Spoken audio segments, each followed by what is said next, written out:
On October 14th, 1912, a man walked out of a hotel in Milwaukee and took a bullet to the chest at point-blank range. Ideally, this is where the story ends. But this man, he didn't fall. He checked his fingers for blood, realized the bullet hadn't punctured his lung, and refused to go to the hospital.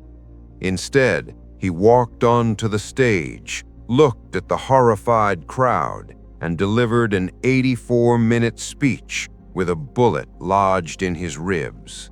He told them, "It takes more than that to kill a bull moose." This was Theodore Roosevelt, and this is how you build a mind that cannot be broken. Before he was a force of nature, Teddy was a fragile boy.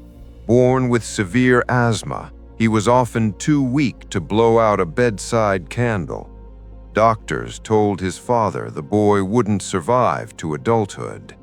But his father gave him a choice.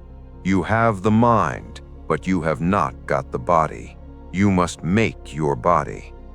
Teddy didn't complain. He went to war with his own biology.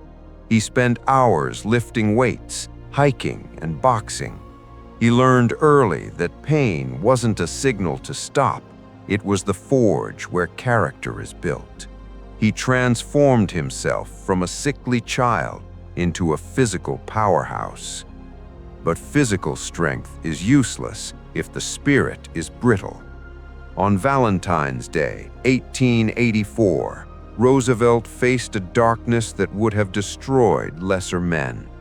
In the span of 12 hours, in the same house, his mother died of typhoid fever, and his young wife died in his arms after giving birth. He wrote a simple, brutal entry in his diary that day. "The light has gone out of my life."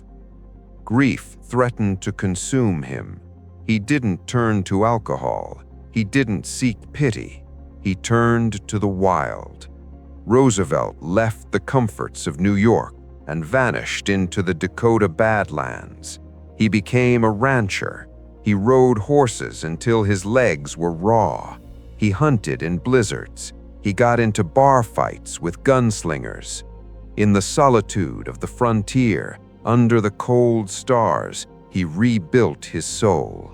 He learned that action is the only cure for despair. As he famously said, "Black care rarely sits behind a rider whose pace is fast enough." Roosevelt returned to civilization not just healed, but hardened. He became police commissioner, a rough rider leading charges into gunfire, and eventually the president. His life teaches us a brutal truth. We do not get to choose our tragedies. We only choose our response. He called it the strenuous life, the refusal to choose the path of ease.